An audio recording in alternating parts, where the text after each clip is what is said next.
bakal nge-share sedikit tentang pengalaman gue pribadi sebagai dana usaha dan saat ini menjadi kepala bidang kewirausahaan. Yang ketiga itu during this pandemic, gimana caranya kalian bertahan untuk menjalankan dana usaha ini. Terus yang keempat, yang paling penting sebenarnya adalah marketing. Gimana kalian menjual produk kalian, etc. etc. Jadi keempat hal ini menurut gue nggak terpaku pada bidang dan usaha aja sih. Kalian bisa terapkan ini dimanapun, asalkan itu memiliki suatu value entrepreneurship yang baik dan benar menurut gue. Jadi kita langsung aja yang pertama. Jadi di sini bakal ngeceritain kalian sebenarnya apa sih dana usaha itu. Menurut gue pribadi, ini kita ngomongnya kayak nggak usah, apa ya, maksudnya kayak nggak usah naif lah dalam setiap apapun yang kita jalankan, mau itu organisasi, kepanitiaan, dalam hidup pun keuangan menjadi salah satu aspek yang paling penting, bener nggak? Tanpa uang, kalian nggak akan bisa membeli sesuatu, tanpa uang, kalian nggak akan bisa menjalankan kepanitiaan atau organisasi. Sesimpel, kalian kalau misalnya nggak ada uang juga kalian nggak bisa makan gitu. Nah, itulah fungsi bidang dana usaha. Dana usaha sendiri itu merupakan sebuah tools bagi organisasi atau kepanitiaan untuk mencari dana bagi organisasi atau kepanitiaannya gitu. Karena ya no money mereka juga nggak akan bisa jalan. Menurut gue, danus ini adalah salah satu bidang yang penting bagi suatu organisasi atau kepanitiaan untuk ada gitu. Nah, yang pertama, lo ngapain sih ketika lo jadi danus? Pastinya itu akan selalu berkaitan dengan berjualan.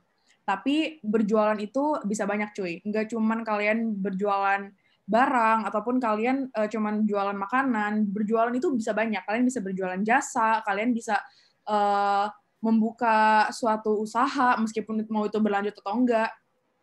Yang kedua, what is it used for? Ya, tadi kalian udah tahu kalau misalkan danus itu manfaatnya untuk mencari keuangan bagi organisasi atau kepanitiaan gitu. Tapi menurut gue itu lebih dari itu manfaatnya. Bagi diri gue sendiri, gue yakin ketika gue menjalani suatu dana usaha atau kewirausahaan atau financial, you name it, menurut gue dapat banyak banget positive side dari itu.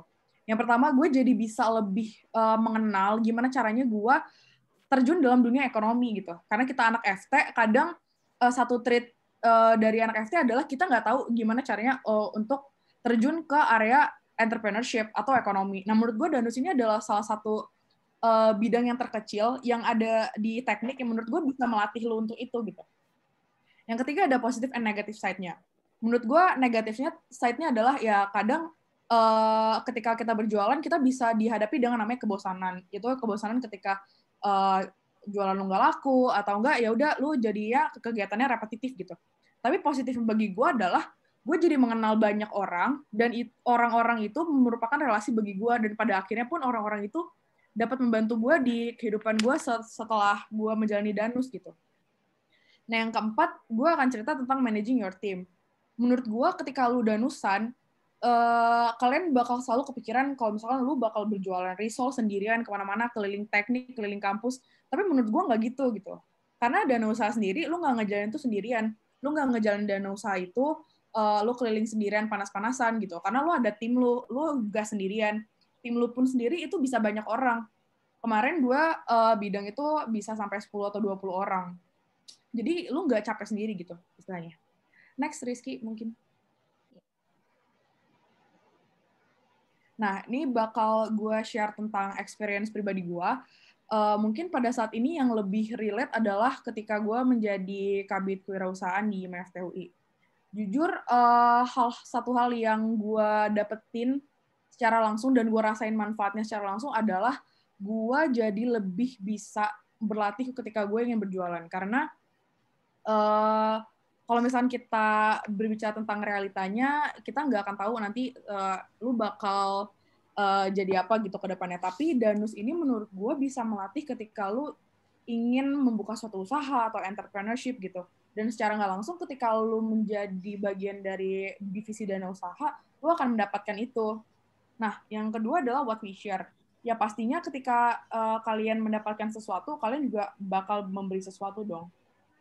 Nah, yang gue percaya dari bidang dana usaha adalah lu itu bermanfaat banget bagi orang-orang di sekitar lu. Meskipun kadang orang kesannya di dalam suatu kepanitiaan atau organisasi, danus itu menjadi suatu bidang yang di overlook ya. Maksudnya kayak terkadang kesannya, oh ngapain gue ikut danus, cuman jualan doang. Tapi kalau misalkan kalian lihat di balik, lihat lebih dari itu, ya kepanitiaan atau organisasi itu nggak akan jalan tanpa lu gitu. Kalau misalkan lu nggak kerja, danus lu nggak kerja, lu nggak jualan, kepanitiaan lu nggak akan jalan.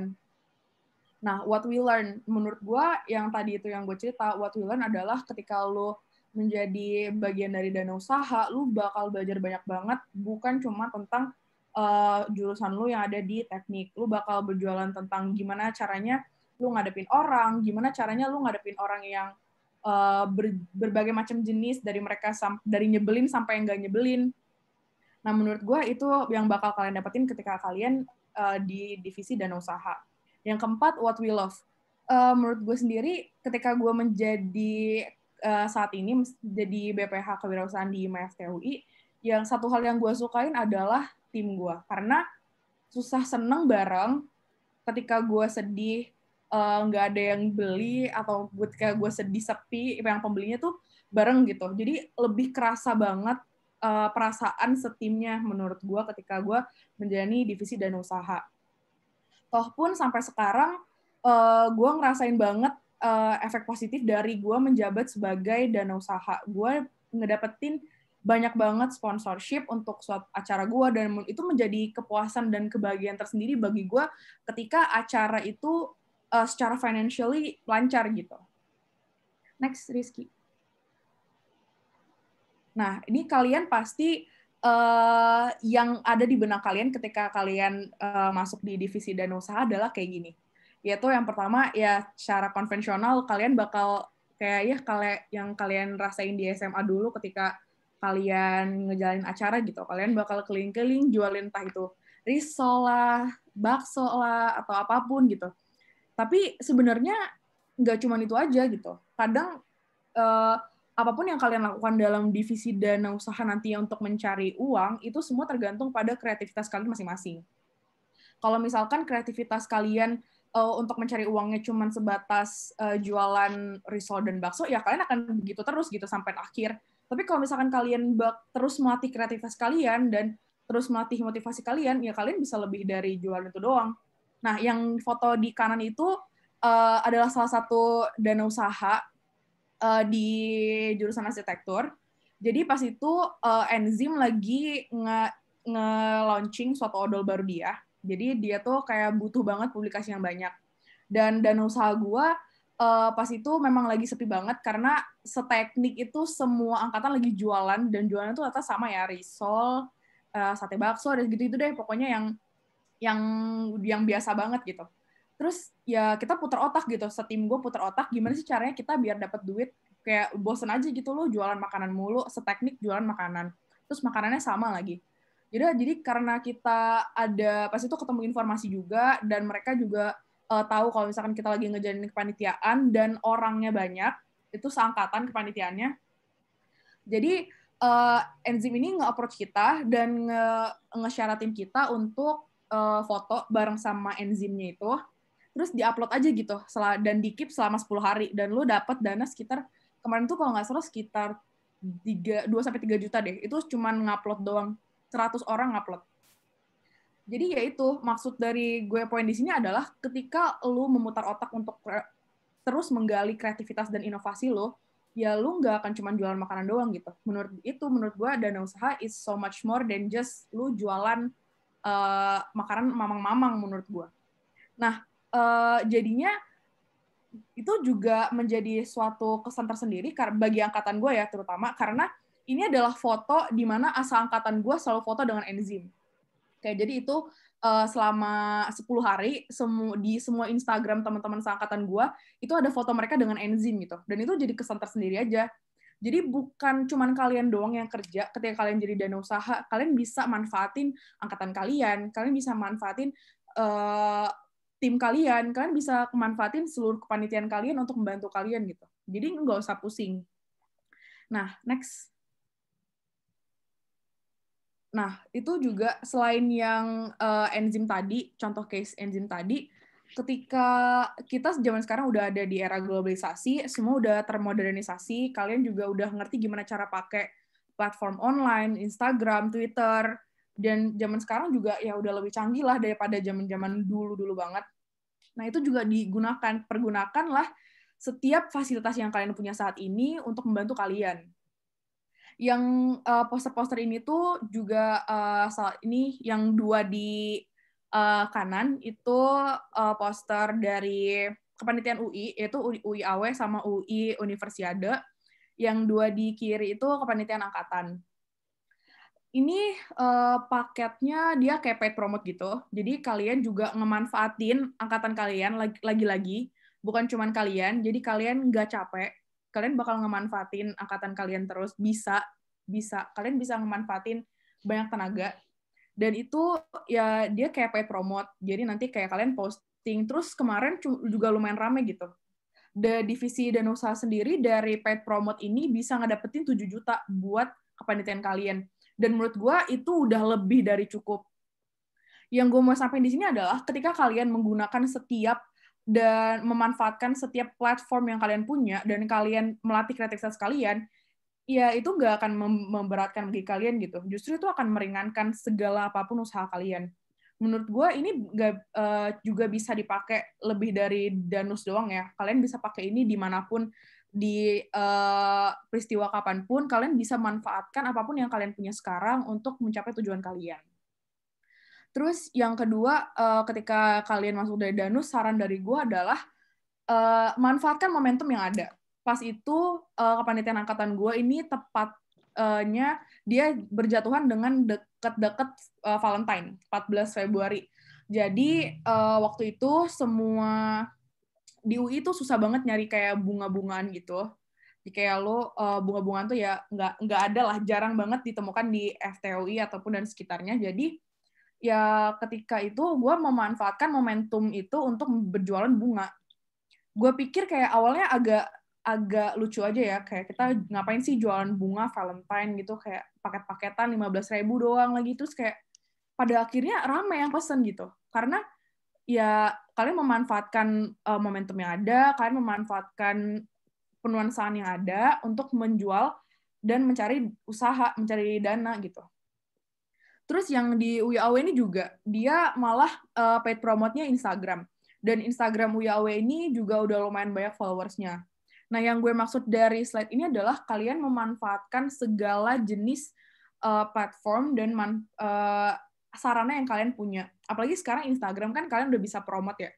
Kayak bayar sehari itu minimal 30.000, 20.000 tuh kalian udah bisa ngedapetin pasar yang lumayan luas gitu di Instagram. Next. Rizky. Nah, sekarang yang jadi pertanyaannya adalah, dari tadi kan lo bilang, Kak, kalau misalkan dana usaha itu, ya lo kalau misalkan offline, lo bisa memanfaatkan momentum, lo bisa jualan sana-sini, tapi kalau pandemik gimana? Nah, ini menurut gua, solusi ketika lo jadi pandemik adalah, kita nggak bisa dipungkiri kalau misalkan memang ini kita nggak bisa berdekatan, jadi semua berjarak, jadi ya semua harus online gitu. Tapi meskipun semua online, sebisa mungkin juga lu memanfaatkan dan mengaktifkan segala social media platform yang lu punya. Kadang kalau misalkan dulu pas sebelum pandemik, ya udah lu cuman mainnya di Instagram aja atau enggak di OA Line gitu. Mungkin sekarang lu bisa memanfaatkan yang namanya Twitter, atau enggak mungkin lu bisa memanfaatkan namanya official account. Jadi itu yang maksud gue, kalian memanfaatkan segala platform. Atau mungkin kalian bisa untuk ngedapetin market yang lebih luas, kalian bisa taruh di Shopee gitu, atau enggak taruh di Tokopedia atau di Lazada. Banyak deh sekarang kalau misalkan lo ngomongin tentang platform untuk berjualan. Terus menurut gue ketika lo pandemi dan semuanya segalanya online, satu hal yang menjadi sulit bagi gue adalah gimana caranya nge-attract orang-orang buat beli barang lo gitu. Karena orang-orang nggak akan ngelihat barang lo secara fisik gitu. Mereka nggak akan tahu kualitas barang lo seperti apa. Nah, yang kedua yang menurut gue paling penting adalah gimana caranya kalian untuk nge-attract mereka beli. Kayak misalkan dengan cara desainnya dengan baik, atau kalian susun feeds-nya dengan baik gitu. Next. Lanjut aja. Nah, ini be innovative. Oke, yang ini be innovative. Nah, menurut gua be inovatif ini juga menjadi salah satu key point penting ketika kalian menjadi bidang dana usaha di pandemi ini, karena ketika keadaan nggak sesuai dengan rencana lo, ya lo harus bisa fleksibel sesuai dengan keadaan gitu. Kayak misalkan yang kiri ini tuh dia kalau misalkan di departemen arts itu dia ada store offline-nya, tapi karena ya during pandemic semua harus goes online. Kita bikin G-form, tetap kualitasnya tetap dijaga dengan baik gitu. Terus yang kanan ini di Enggoods, ini punya kewirausahaan BEM FTUI. Jadi ya tadinya kalian nggak ngerti gimana cara packaging, tadinya kalian nggak ngerti gimana cara kirim dengan JNT, JNE, kalau misalkan bundle-nya banyak gitu. Tapi sekarang ya kalian harus tahu dan harus belajar tentang itu. Nah, selanjutnya. Nah, ini menurut gue 3 hal yang paling penting untuk kalian meng-attract pembeli untuk membeli barang kalian gitu. Yang pertama adalah how to be persuasive. Menurut gue kemampuan persuasif itu nggak bisa kita miliki di setiap orang, karena setiap orang itu pasti memiliki kemampuan persuasifnya berbeda-beda. Tapi satu hal yang gue percaya adalah semua orang bisa jadi persuasif. Gimana caranya jadi persuasif itu? Ada menurut gue 2 hal yang paling penting untuk kalian highlight untuk jadi persuasif.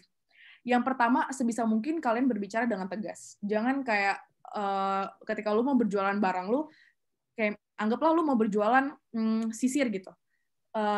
Aku mau kayak nanti lu ngomong sama pembelinya, Kak, aku mau jualan ini Kak, sisir gitu. Tapi kan kayak kesannya jadi lu tidak mengundang mereka untuk membeli sisir lu gitu. Jadi ketika lo ingin mempersuasif kepada orang, berbicaralah dengan tegas. Kak, gue mau jualan sisir gue kayak gini. Lu harus bisa mengelevate, meskipun barang lu jelek, meskipun barang lu kualitas yang nggak bagus, tapi lu harus bisa menutupi hal itu. Dan sebisa mungkin lu meng-highlight apa yang paling unik dan paling bagus dari barang lu. Dan itu menurut gue 2 key point yang paling penting ketika lu persuasif. Terus yang kedua, lu harus tahu market lo. Maksudnya gini, ketika lu berjualan ke suatu pasar atau suatu pembeli lah istilahnya ya, kalau market istilah awamnya, ketika lu berjualan ke suatu kelompok pembeli, tapi lu nggak tahu pembeli lu itu sukanya apa, ya itu namanya miss target. Lu salah market gitu maksudnya. Lu nggak mungkin bisa berjualan susu beruang ke market yang suka susu Frisian Flag gitu. Itu nggak mungkin. Jadi itulah paling penting menurut gue ketika lu mau ngejual barang lu harus tahu market lu seperti apa. Lu harus tahu pasar lu sukanya apa, baru lu bisa masuk ke pasar lu. Dan pasar lu juga bisa interest kepada barang-barang lu. Yang ketiga adalah plan ahead before time. Maksudnya plan ahead before time adalah ketika lu nanti menjalankan strategi marketing, itu bakal banyak banget skenario-skenario tidak terduga yang bakal lu hadapin. Nah, tapi lu bisa bikin plan A, plan B, plan C untuk nge-tackle itu. Ketika lu udah nge-plan A, plan B, plan C, ketika ada apapun masalahnya datang nanti secara tidak terduga, lu udah tahu persiapan lu gimana. Dan menurut gue itu penting banget, karena ketika lu marketing barang-barang lu, apalagi kalau misalkan lu marketingnya udah sampai bayar media partner, etc., itu menjadi penting, karena lu udah menghabiskan uang di situ. Udah itu aja untuk marketing strategi. Bisa lanjut aja, Rizky. Nah, sekarang kita masuk ke sesi workshop lah ya, latihan sedikit. Nah, jadi di sini tuh ada study case. Ceritanya gini. Cerita dari study case ini adalah kalian itu udah mau ngedeketin hari H acara kalian. Tapi kayaknya nggak banyak yang beli gitu. Jadi kalian harus punya ide baru dong. Kondisi bidang kalian itu saat ini itu anggotanya cuma 10 orang, tapi kalian ada perwakilan dari tiap departemen di teknik. Gimana sih caranya kalian tuh bisa mempercepat dan memaksimalkan penjualan? Nah, next aja langsung Rizky. Nah, caranya gimana? Misalkan gini, gue bakal kasih contoh tentang Enggoods. Jadi Enggoods ini yang kayak tadi udah gue jelasin, itu salah satu program kerja BEM FTUI. Itu jualannya merchandise, official merchandise FTUI. Dia ada hoodie, ada t-shirt, segala macam gitu. Desainnya unik-unik. Terus warnanya juga unik-unik, gambarnya juga unik-unik. Nah, gimana caranya kalian ngejual ini ke seteknik, tapi dengan waktu yang mepet gitu. Tapi yang harus kalian ingat adalah kalian punya tenaga di setiap departemen. Nah, manfaatkanlah tenaga itu. Maksudnya manfaatin tenaga itu adalah ketika kalian punya perwakilan dari tiap departemen, mereka secara tidak langsung punya akses ke grup angkatan mereka. Nah, itu bisa kalian manfaatkan untuk publikasi. Kayak misalkan gini, gimana sih cara publikasinya? Yaitu caranya adalah dengan jarkoman. Jarkoman itu biasanya dikirim dari suatu penelitian atau organisasi ataupun orang individual kepada suatu kelompok komunal yang lebih besar, tapi itu bisa mengundang atau menarik atensi mereka. Nah, gimana sih cara menarik atensi yang baik? Kalau misalkan dari pengalaman gue pribadi sebagai kewirausahaan dan dana usaha, usahakan jarkoman kalian ini kata-katanya menarik. Clickbait juga nggak apa-apa. Pas itu pernah gue mau ngejual merchandise juga, tapi ngebawa-bawa title-nya gini, Dekanat FTUI kebakaran gitu. Terus ya maksudnya itu kan adalah meskipun itu jatuhnya kayak false information, tapi itu secara tidak langsung adalah clickbait gitu bagi orang-orang untuk melihat jarkoman lu. Itu yang menurut gue bisa jadi suatu hal yang di-highlight ketika kalian mengirimkan jarkoman dana usaha kalian. Nah, pasti selalu pergunakan kata-kata yang sopan dan kata-kata yang menarik gitu, yang interested as possible. Kayak misalkan kalian mau jualan minuman, terus bawa aja kayak misalkan Depok panas gitu. Kalian bisa jualan minuman kalian dengan kata-kata yang menarik gitu. Nggak perlulah kalian tuh ketika ngirim jarkom dengan kata-kata yang baku banget, formal gitu. Kadang ya lu nggak bisa pungkiri, kadang orang bosen gitu ngelihat jarkoman kalau misalkan ngomongannya cuman ya dibeli ya minumannya enak, manis, ada bobanya gitu ya. Ya orang nggak menarik gitu. Di sini lu sebagai dana usaha, lu diharapkan untuk bisa menarik atensi mereka meskipun mereka cuma ngelihat jarkoman lu. Nah ini nge-promote your product. Nah yang dari tenaga tim kalian yang ada di setiap departemen itu pergunakanlah dengan baik, manfaatkanlah dengan baik untuk nge-promote barang-barang kalian. Jadilah seseorang yang persuasif, meskipun online itu persuasif juga dalam kata-kata. Kalian bisa benar-benar meng-highlight keunikan dan kebagusan dari barang kalian, dan itu bisa ditaruh di jarkoman. Be outgoing. Maksudnya outgoing adalah ya itu tadi, janganlah formal-formal. Lu bisa ngomongnya, pembawaannya santai aja kok. Kalau misalkan lu formal, kadang orang bosan.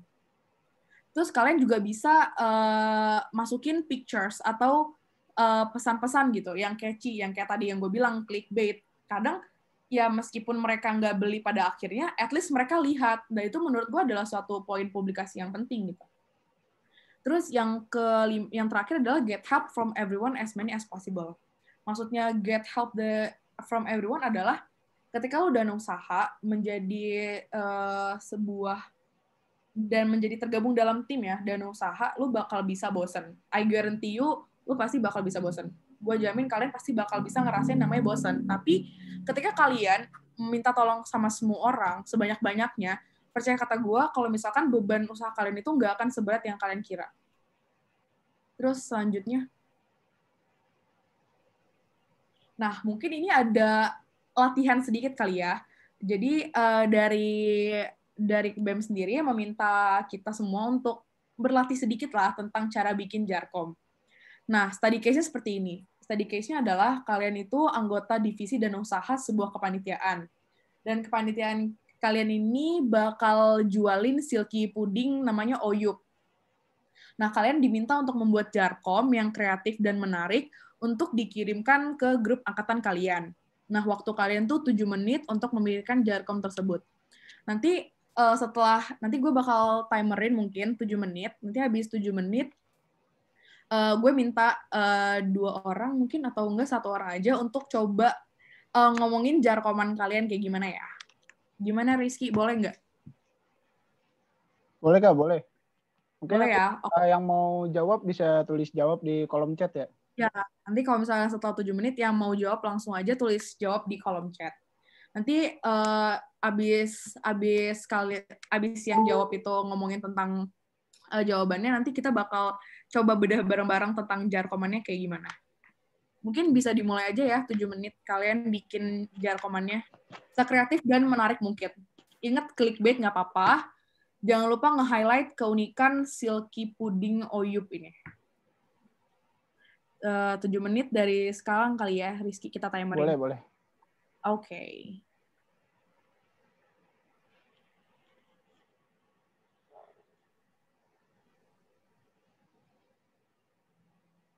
Nanti kalau udah ada yang selesai duluan bisa langsung jawab aja, tulis jawab di chat. Ya, boleh. Udah dimatiin aja share screen-nya. Oke. Ya.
Wih, mantap.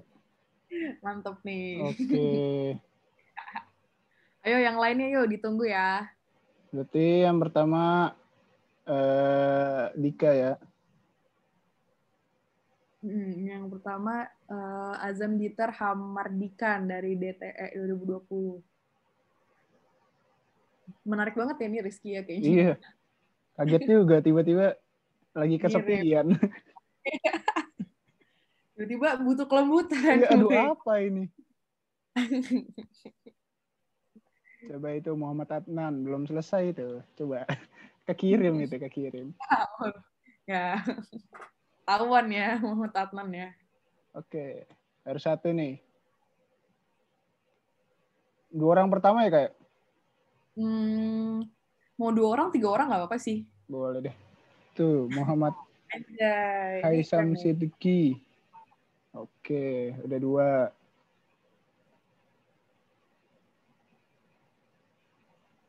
Ya, satu lagi deh. Ya, satu lagi boleh. Nanti kita langsung coba kita ulas bareng-bareng ya.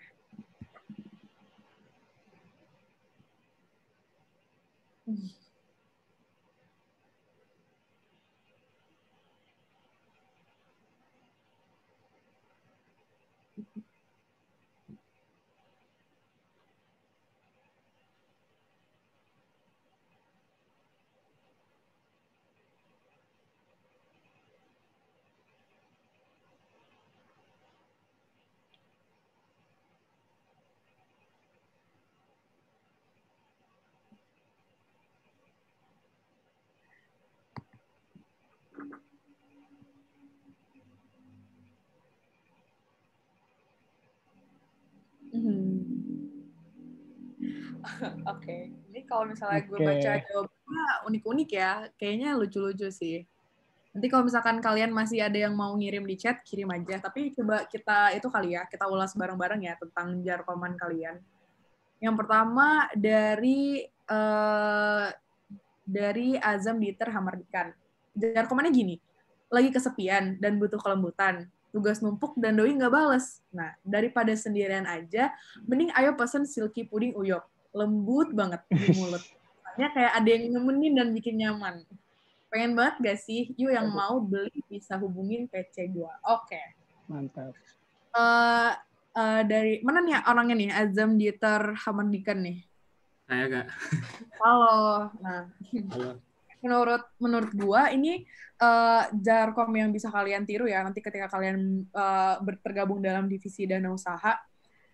Nggak harus Jarkoman kalian itu meng-highlight Silky Puding Uyopnya. Bisa jadi kalian itu meng-highlight yang lain. Kayak ini mungkin ada panggilannya siapa? Dieter atau Panggilannya Dika Kak. Oh, panggilannya Dika. Nah, bisa jadi Dika ini dia pengen nge-highlight-nya cuma sebagian dari Silky Pudingnya, yaitu kelembutannya ya tadi ya. Kelembutannya dan nyaman di mulut gitu.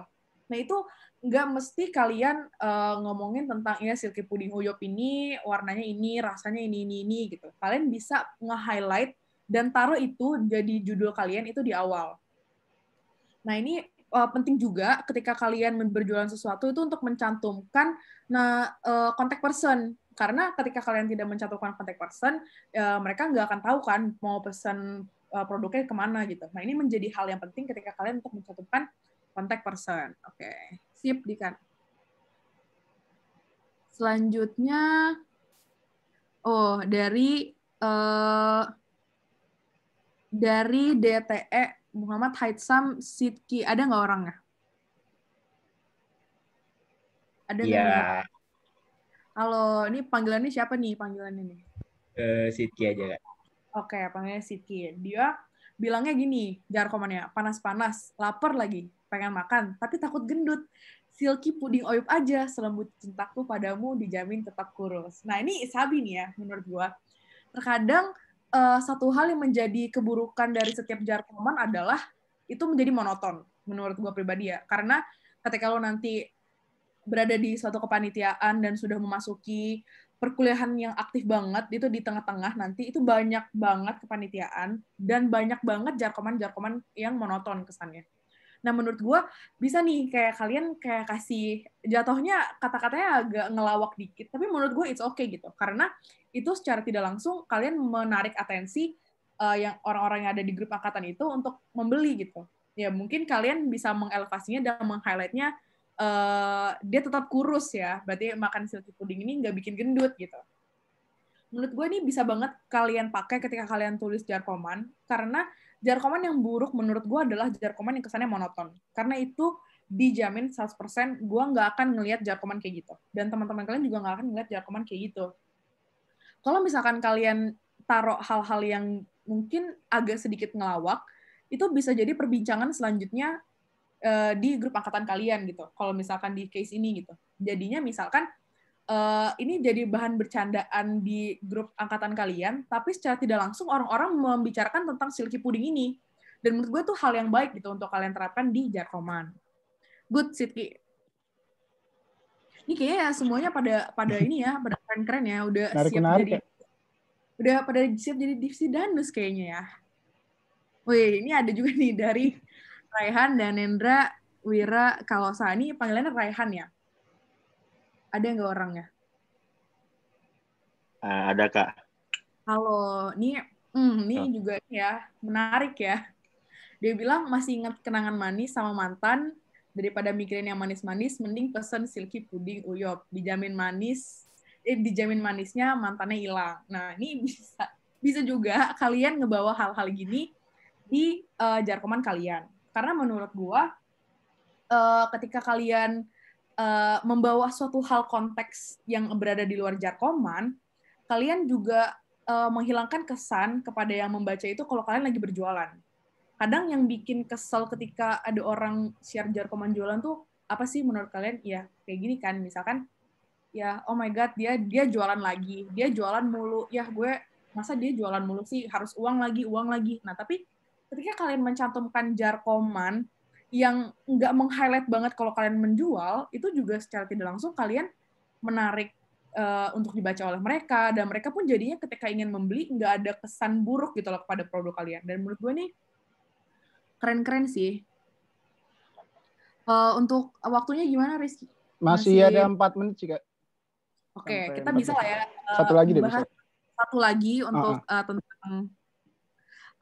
tentang silky pudingnya nih. Mungkin dari Danus 2 DTM Muhammad Rifanda Atalah. Ini panggilannya siapa? Ada nggak orangnya? Halo Rifan ya panggilannya ya. Oh, mic-nya mati. Oke, ada. Yaudah, nggak apa-apa.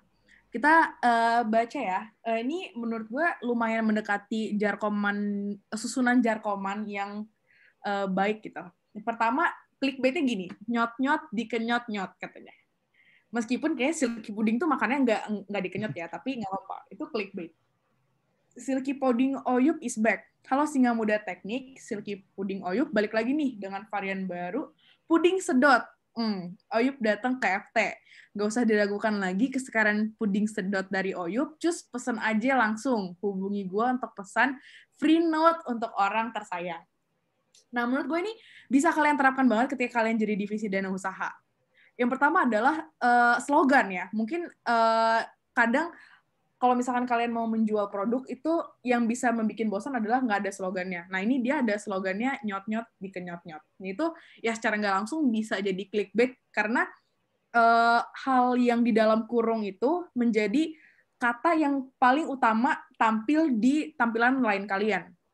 Nah itu juga bisa menjadi clickbait bagi kalian untuk ngirim di grup angkatan. Terus Muhammad Rifanda Atalah juga meng-highlight ya mungkin varian baru, produk baru dari si Silky Pudding Oyub gitu. Dan ketika nanti kalian dana usaha, itu penting bagi kalian untuk memberikan variatif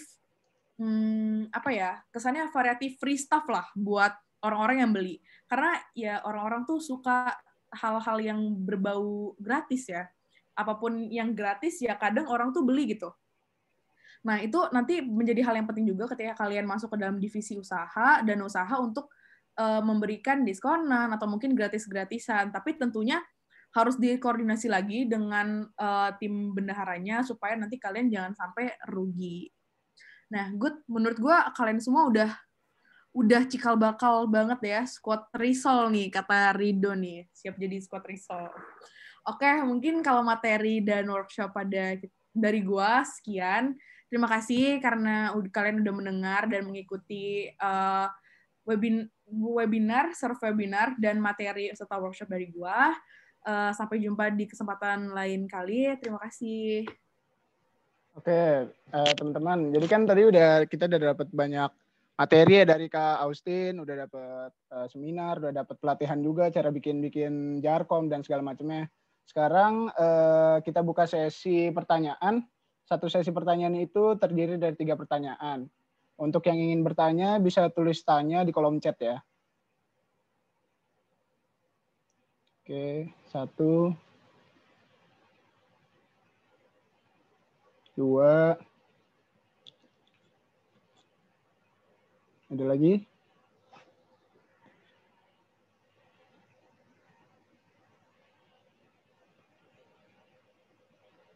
Ada lagi yang ingin bertanya? Oh, udah 3. Oke. Udah 3 deh, Kak. Oke, langsung aja tanya. Ditampung dulu atau gimana? Ditampung dulu 3-3 gitu, Kak. Oke, boleh. Rido Mahendra, Azam Dieter, sama Haisam Sidki. Oke. Dari siapa dulu nih? Boleh Rido Mahendra. Oke. Selamat siang Kak, selamat siang semuanya. Saya Rido Mahendra dari Departemen Teknik Kimia. Saya ingin bertanya, kira-kira Kak kalau kita jualin produk gitu, kalau nggak laku, habis total kalau untuk ngabisin sendirinya berapa ya? Apa gimana? Kan misalnya kan kita jualin produk gitu. Nah produknya nggak laku gitu. Terus kalau kita yang belinya kira-kira habis berapa ya Kak? Maksudnya kalau kita beli produknya gitu? Ya beli produknya sendiri karena nggak laku gitu. Oh, ini nanti bakal sharing dari pengalaman gue aja kali ya. Oke, makasih Rido. Makasih Kak. Ya. Oke, bisa dilanjut Azam Dieter. Ya, kenalin Dika dari Teknik Elektro, anggota muda IKM FTUI 2020. Mau nanya Kak, buat apa? Ini kan danusan kan bakal banyak ya. Kira-kira udah ada kasusnya nggak sih kita danusan itu, terutama buat kepengurusan panjang ya, bakal 1 tahun gitu. Itu nggak kayak jualnya musiman gitu, tapi punya punya badan usaha yang long term gitu, kayak misalkan punya warung, punya apa. Karena kalau misalkan musiman terus kan energi kan yang effort banget gitu. Ya, masih Kak. Oke, thank you. Oke, bisa dilanjut. Haisam Sidki. Kenalkan, Muhammad Haisam Sidki, teknik biomedik, masih anggota muda IKM FTUI 2020. Pengen nanyanya sih sebenarnya lebih cukup mirip sih sama Dika. Jadi kayak atmosfer kalau di Danusnya di kampus tuh gimana? Dan maksudnya kan secara diferensiasi hampir semua orang punya ininya masing-masing ya. Jadi kalau buat nyelesain masalah biar lebih bahasnya biar lebih menjual itu gimana? Kalau terutama dari kakaknya sendiri gimana gitu kira-kira? Oke. Langsung jawab aja kali ya Risi ya. Boleh.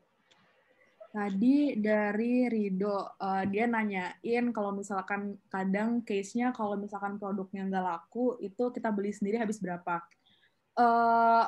Yang tadi sebelumnya pas di materi udah pernah gue bilang, ini berarti gue share dari pengalaman gue pribadi ya. Selama gue dana usaha untuk berjualan makanan, gue nggak pernah namanya produk itu nggak laku. Pernah sekali itu, tapi ujung-ujungnya dibeli sama angkatan gue karena itu kepanitiaan satu angkatan, jadi angkatan gue ngebeli, tapi itu makanan sih, karena makanan kan jatuhnya mereka bisa makan dan menikmati makanan itu kan. Nah, tapi gimana caranya kalian merencanakan suatu, misalkan kalian mau beli produk apa gitu, tanpa kalian bisa mengalami kerugian. Yang pertama adalah menurut gua ketika kalian pertama kali yang namanya danusan, jangan beli produknya itu kalap. Maksudnya gini, ketika lu pertama kali danusan, lu baru mulai mau mengenal marketnya, lu baru mau mulai mengenal pasarnya, lu belinya langsung 100 gitu. Ya kan jatuhnya bisa jadi kalian produk itu nggak laku, bisa jadi produk itu go to waste gitu, sia-sia. Nah, menurut gua yang paling penting adalah untuk memulai suatu dana usaha pertama itu step by step. Belilah produknya itu jangan langsung banyak, tapi beli produknya itu perlahan-lahan. Jadi belinya dikit, terus nanti baru banyak. Kalau misalkan demand dari marketnya ternyata suka dan pengen banyak, ya menurut gue nggak ada salahnya kalau kalian mau restocknya banyak gitu. Tapi nanti kalau misalkan pada akhirnya memang pasti ada in some case kalian itu nanti produknya kayak di penghujung hari agak nggak laku. Nah, tapi biasanya sih itu nggak jadi masalah dan kendala kerugian yang besar, dan uangnya tuh biasanya bisa ketutup di danusan setelahnya. Karena kan kalian nggak danusan cuma sehari doang kan. Itu sih buat jawaban dari Rido. Terus pertanyaannya di Dika berarti tadi ya. Apakah ada kemungkinan dana usaha ini membuat badan usaha yang long term? Menurut gue ini mungkin banget, karena apalagi kalau misalkan tadi lo mention kepengurusannya 1 tahun ya. Kepengurusan 1 tahun itu ketika lo ngejalanin musiman atau nggak kayak open order, itu bakal capek banget dan bakal effort bener, bakal ngeluarin tenaga yang banyak bener. Jadi kalau misalkan kepengurusannya kepanitiaannya 1 tahun tuh biasanya organisasi, kayak misalkan nanti kalian ikut BEM atau kalian ikut IM gitu. Nah, itu ada namanya badan usaha yang long term. Misalkan kalau misalkan di case gue sendiri, karena gue saat ini menjadi badan pengurus harian kewirausahaan di ARS, jadi tuh ada warung di teknik di ARS, itu dia jualan barang-barang arsitektur. Nah, itu adalah suatu jenis usaha yang long term. Jadi kayak lo taruh aja di situ, dia bakal ada pembelinya gitu. Maksudnya gitu. Tapi kalau misalkan in case-nya itu di kepanitiaan, mungkin lo bisa menerapkan kayak gini. Dana usaha berkelanjutan itu bisa bentuknya bermacam-macam ya. Nggak harus fisik ketika itu ada kayak suatu tempat, warung, etc. gitu. Lu bisa dana usaha berkelanjutan ini, ya udah lu buka aja. Misalkan lu buka penjualan merchandise lu selama 4 bulan gitu. Ya udah mereka bisa tetap pesan, mereka tetap bisa beli. Ya udah lu nggak usah mikirin sampai se-effort itu untuk musimannya gitu. Jadi kayak waktunya sebisa mungkin kalian manfaatkan dan rencanakan itu menjadi bisa long term. Atau enggak misalkan kalian bisa berjualan yang long term tuh kayak paid promote. Menurut gue tuh dana usaha yang jatuhnya long term sih, karena kalian cuman posting doang, dan postingnya itu cuman kayak sekali atau 2 kali buat bisa nanti nge-attract all shop yang mau paid promote. Terus ya udah kayak itu berjalan aja, kayak lo tinggal posting tanpa lo harus musiman kayak misalkan berjualan makanan. Karena makanan itu nggak tahan lama. Untuk usaha-usaha yang long term, gue saranin jangan produk-produk yang nggak tahan lama kayak makanan itu, karena itu harus kalian tetap jaga quality control dari makanannya. Terus itu mungkin jawaban gue untuk Dika. Terus dari Sidki, atmosfer dan usaha di kampus. Bagaimana cara menjual di kampus? Kalau misalkan offline, mungkin Rizky juga pernah ngalamin ya pas kita di offline di kampus itu, ketika awal-awal masuk kuliahan itu semuanya itu pasti danusan, bener nggak Rizky? Iya, pasti betul. Kalian masuk nih ke mata kuliah apapun itu pasti ada orang yang megang kotak putih isinya risol atau enggak kue sus, itu bener banget. Jadi ya kadang tapi kita nggak bisa melarang departemen lain untuk nggak berjualan, nggak sih? Karena mereka juga memiliki kepentingan itu gitu.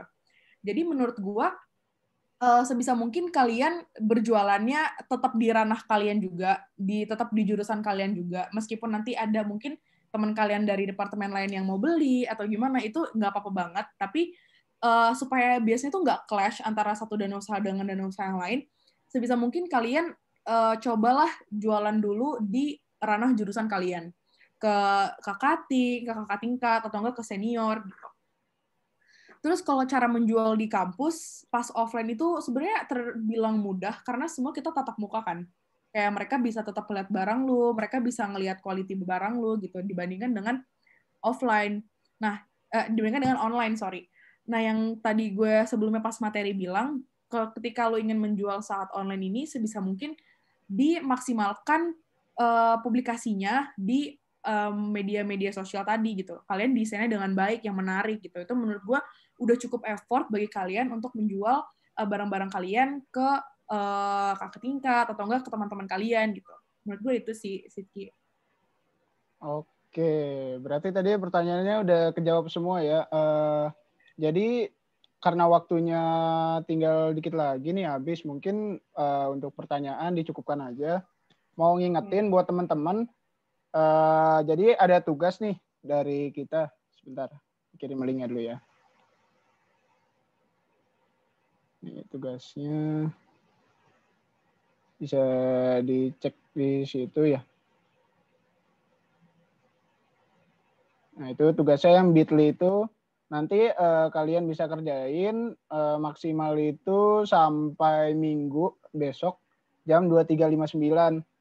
Jadi itu bentuknya nanti form bisa diisi langsung di situ ya.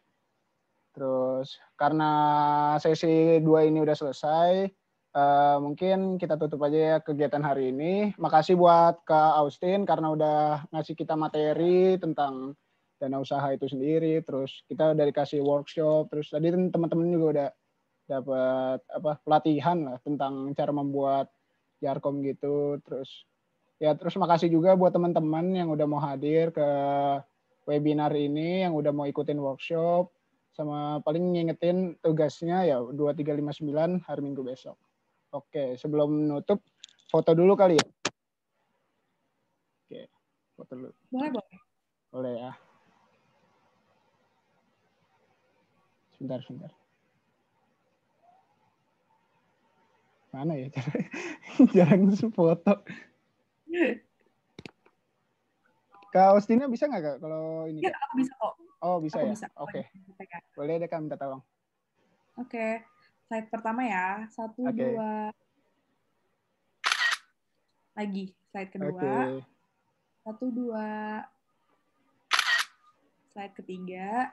1, 2. Slide keempat. 1, 2, 3. Oke. Udah ya, berarti nanti fotonya kalau misalnya ada yang mau minta bisa nantilah.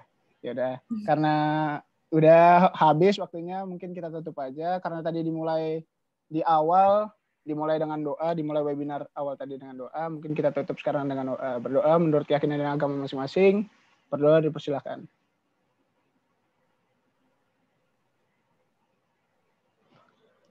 Oke, berdoa cukupkan. Untuk teman-teman boleh leave kalau misalnya mau leave gitu. Kak, izin bertanya nih untuk Oke. tugas yang Mabim itu kan kita langsung dapat form ya. Buat tahu tugas per divisinya gimana? Ada di dalam kok, ada di dalam. Oh, jadi gali aja ya?